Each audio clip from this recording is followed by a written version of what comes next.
आप सभी आत्मजनों को मेरा नमस्कार है। आप सबों का अभिनंदन है, स्वागत है। आज हम कुछ ब्रेकिंग न्यूज़ को ब्रेक कर रहे हैं। आज 3 न्यूज़ को ब्रेक करना है और वो बहुत ज़रूरी है करना। एक किसी बेवकूफ़ ने एक वीडियो बनाई है कि मैंने अपने पिछले वीडियो में विकास सिंह, जो कि सुशांत सिंह राजपूत के फैमिली के लॉयर हैं, मैंने उनके ऊपर करप्शन के इल्ज़ाम लगाए हैं, चार्जेस लगाए हैं। अब जिसको कि एक इम्पॉर्टेंट इशू, एक इम्पॉर्टेंट विषय समझ में नहीं आता है, पढ़ा लिखा नहीं है और उतना समझदार नहीं है समझने लायक, और पट से वीडियो बन जाता है ब्रेकिंग न्यूज़। तो इस न्यूज़ को ब्रेक कर रही हूँ कि मैंने वहाँ पे विकास सिंह को बिल्कुल ही अपने इसमें नहीं लाया है। और विकास सिंह तो एक अंधेरे में दीपक है, नहीं तो कोई भी वकील जो है सिर्फ अपने आप को ग्लोरीफाई कर रहा है। सिर्फ विकास सिंह अकेले फैमिली की तरफ से लड़ रहे हैं। और विकास सिंह ने जितना जो काम किया उसमें सबसे इम्पोर्टेंट काम है, मैं आज इसको डिक्लेयर करती हूँ कि उन्होंने जो पटना में जो FIR लॉन्च करवाया, उस बहुत बड़ा काम हुआ है। नहीं तो आज सुशांत सिंह राजपूत के लिए जस्टिस का नामो निशान मिट गया होता, मिटा दिया जाता नामो निशान। पटना का FIR, जिसको कि ट्रांसफर कराने के लिए रिया चक्रवर्ती का लॉयर मान सिंधे, वो मनीष सिंधे जो है, उसने क्वेश्चन के लिए अप्लाई नहीं किया, क्योंकि जानता था कि क्वेश्चन के लिए पटना जाके लड़ना पड़ेगा और पटना में महाराष्ट्र के बाहर गुंडागर्दी नहीं चलती और पटना में तो चलेगी नहीं, क्योंकि वो पटना के लड़का का ये मुद्दा है। एक बात और है, और बिहार अभी भी उतना गिरा हुआ नहीं है जितना कि महाराष्ट्र गिर चुका है। एकदम राक्षसों और हत्यारों का राज्य बन चुका है। ये शिवसेना, ये कांग्रेस, ये नेशनल कांग्रेस, ये सब हत्यारों के बड़े बड़े राक्षसी मुखौटे हैं। तो पटना का जो FIR है, उससे क्या हुआ कि सुशांत सिंह राजपूत का जो मर्डर का केस है वो महाराष्ट्र से बाहर आ गया। बहुत बड़ा काम हुआ है। इसके लिए विकास सिंह हमेशा अमर रहेंगे। अब सुप्रीम कोर्ट ने इसको रिया चक्रवर्ती के पिटीशन को, ट्रांसफर पिटीशन को रद्द करते हुए, डिसमिस करते हुए, और CBI की अथॉरिटी को बरकरार करते हुए, और CBI को पूरी अथॉरिटी दे दी कि कोई भी FIR लॉन्च कर सकती है और इन्वेस्टिगेशन कर सकती है सुशांत सिंह राजपूत के मर्डर के सिलसिले में, या कोई भी हो। तो और दूसरा बड़ा काम जो विकास सिंह जी ने किया वो ये है, कैविएट फाइल किया। जब इसने ट्रांसफर पिटीशन सुप्रीम कोर्ट में सीधे छलांग मार के फाइल करी, तो विकास सिंह ने, विजिलेंट विकास सिंह जो थे, उन्होंने कैविएट लगाई, उसको अपोज किया, चैलेंज किया सुप्रीम कोर्ट में, और चैलेंज बरकरार रह गया। तो रिया चक्रवर्ती का जो पिटीशन था एकदम आउटराइटली डिसमिस्ड हो गया बाय सुप्रीम कोर्ट। अब उसके अगेंस्ट में कोई भी ये नहीं हो। तो सत्यमेव जयते तो महाराष्ट्र के बाहर होना है, और हुआ है, हो रहा है और होगा। अब जो मुंबई पुलिस थी, उसकी जुरिस्डिक्शन को जड़ से उखाड़ फेंक दिया सुप्रीम कोर्ट ने, और ये भी काम हुआ रिया चक्रवर्ती के पिटीशन के थ्रू। तो सत्यमेव जयते तो हो गया। हिंदुस्तान की राजधानी में होती है सत्यमेव जयते। और महाराष्ट्र हाई कोर्ट का, महाराष्ट्र ट्रायल कोर्ट का, महाराष्ट्र हाई कोर्ट का जुरिस्डिक्शन भी जीरो, खत्म, शून्य, by order of supreme court dated 19 August 2020। तो ये सब काम विकास सिंह जी ने ही किया है, और बहुत बड़े बड़े उन पर इल्जाम लगाए जा रहे हैं। 100 करोड़ का बंगला खरीदा, 70 करोड़ का खरीदा, ये जितने भी छुट्टे लोग हैं रोड पर से आके वीडियो बनाने लगे हैं, और इसके सब के पीछे ये सब उनका काम है। सब ये पीआर वाले लगे हुए हैं। सुशांत सिंह के हत्यारों का पीछे में साजिश है। और कोई बंगला खरीदेगा तो छुपा रहता है क्या? किसी को बताने की जरूरत है? और सुशांत ये उतने एस्टैब्लिश लॉयर को बंगले की कमी नहीं है, ना होगी, ये जग जाहिर बात है। तो ये सब सुशांत सिंह राजपूत की के न्याय के लिए जो लड़ाई है उसकी जड़ को खोदने वाली ये खबर है। उसमें कौन कौन है मैं कभी फिर बताऊंगी। अभी काम की बात कर लेते हैं। अब क्वेश्चनिंग ऑफ द एफआईआर के लिए रिया चक्रवर्ती नहीं गई। क्यों नहीं गई? क्योंकि पटना जाना पड़ता हाई कोर्ट में।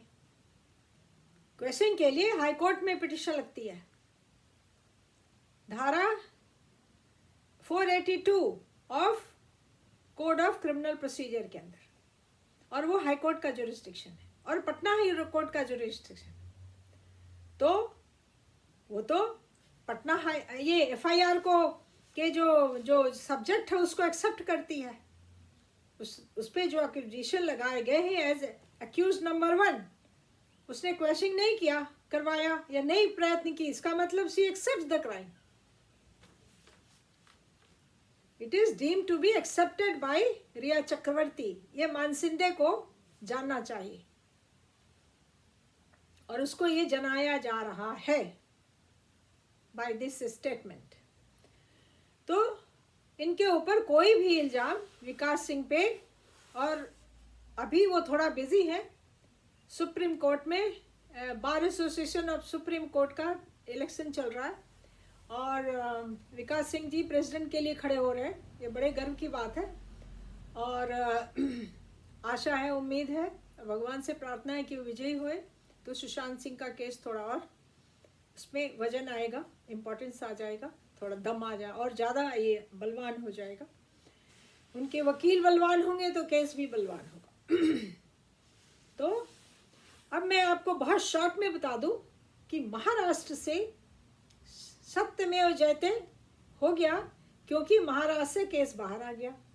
तो मानसिंदे को कोई खबर भेज दे कि सत्यमेव जयते हो गया कि महाराष्ट्र की सीमा के बाहर केस आ गया।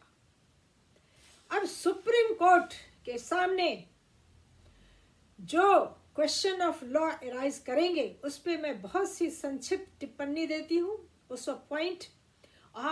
बिफोर कि ये मैं प्रोग्राम को कंक्लूड करूँ, समाप्त करूँ, आपको बता दूँ कि न तो मैं सुशांत सिंह की फैमिली के लिए स्ट्रेंजर हूँ और न मैं विकास सिंह जी के लिए स्ट्रेंजर हूँ। इसलिए सबको अपनी औकात के अंदर रहने की ज़रूरत है।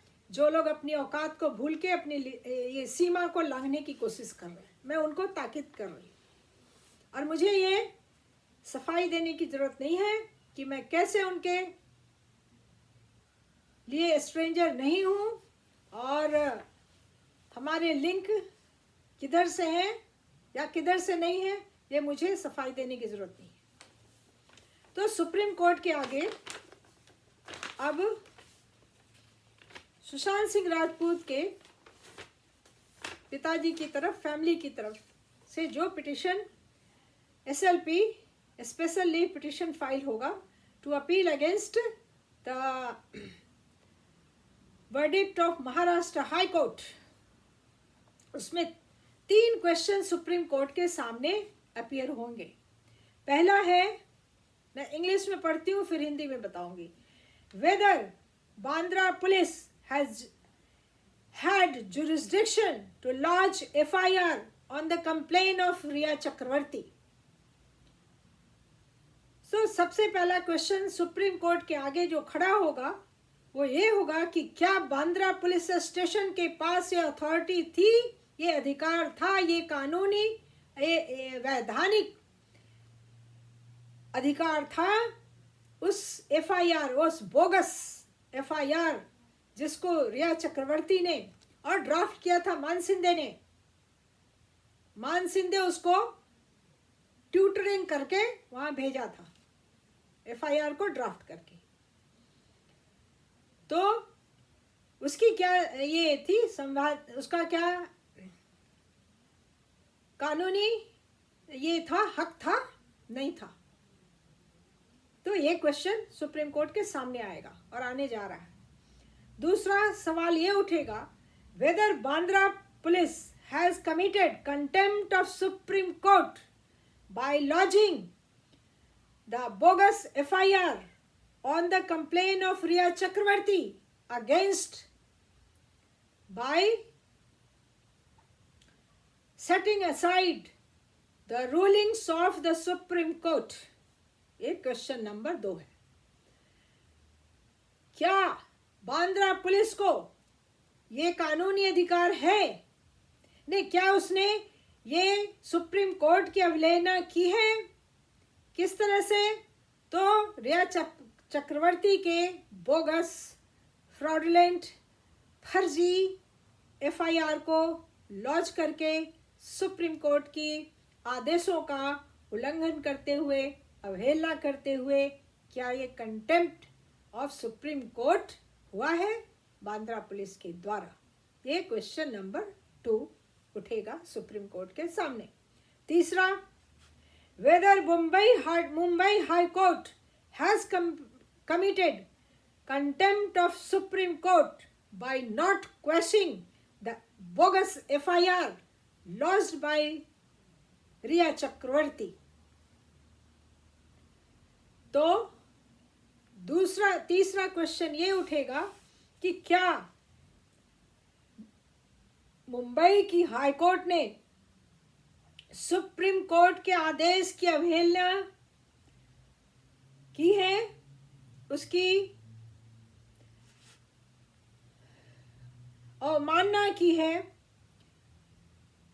उस एफआईआर को क्वेश्चन नहीं करके सुप्रीम कोर्ट के आदेश को, सुप्रीम कोर्ट के द्वारा निर्धारित कानून को का उल्लंघन करके सुप्रीम कोर्ट के आदेशों का अवहेलना किया है, ये क्राइम किया है, ये क्वेश्चन उठेगा।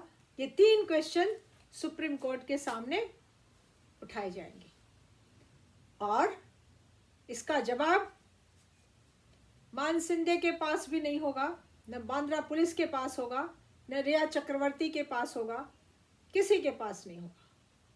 तो सत्यमेव जयते महाराष्ट्र की सीमा से बाहर।